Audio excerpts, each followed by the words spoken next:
If you walked into a Michigan classroom tomorrow, would you be shocked to learn that at least 1 in 20 people leaving classrooms doesn't have a teaching certificate? Because a new study out of Michigan State University says that's increasingly the reality. And it's not because Michigan isn't producing teachers, it's because we're burning through them. This is So What Michigan, where we slow it down, check the receipts, and explain why, despite our best efforts, our public schools just can't seem to keep enough teachers in the classroom. Here's the deal. This new MSU study found that Michigan is actually certifying more new teachers than it has in over a decade. Last year alone, more than 5,400 people earned their teaching certificates. But in that same year, nearly 8,000 teachers left Michigan's public schools. So even in a solid year for recruiting, schools only replaced about 70% of the people who walked out the door. Meanwhile, they're patching gaps with returning retirees, long-term substitute teachers, and people who are still working their way toward their teaching certification, with non-certified teachers now accounting for more than 5% of the workforce. And this is where the bigger picture comes in.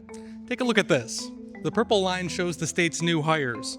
The green line represents the people leaving. You can see the pipeline is finally moving in the right direction. More people are entering the profession again, but the leak is still huge.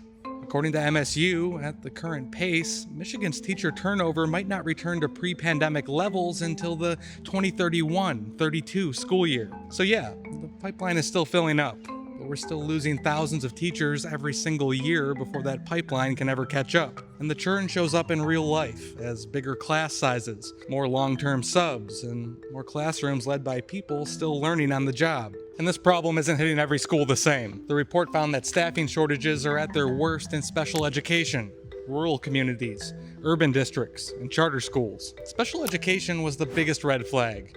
Because of the extra workload and responsibilities required of special education teachers, they were found to be much more likely to leave than other teachers. And because of high rates of burnout, they're also more likely to leave mid-year, which can be especially disruptive for students who rely on consistency and support. Urban districts are seeing vacancy rates more than twice the state average. Rural schools are struggling because they often don't have a deep bench to fall back on when someone leaves. And the temporary fix isn't exactly helping the situation. When schools can't find certified teachers, they lean harder on under-credentialed staff or long-term substitutes. That means students with the greatest needs are often the ones dealing with the most instability. To be fair, Michigan lawmakers know this is a problem, and they've started putting real money behind fixing it. The state has invested millions into programs that help future teachers pay for college, cover student teaching costs, and create new pathways to certification for school staff. 5 Michigan universities are also teaming up this year to improve teacher training and retention, trying to build a stronger pipeline into the profession. So the effort is there.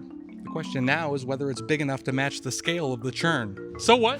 Well, if Michigan keeps losing thousands of teachers a year, no amount of recruiting alone fixes that. Schools will be forced to keep relying on temporary fixes, inexperienced staff, and whoever's available just to keep classrooms running. And stable schools aren't just an issue for parents. They're a Michigan issue.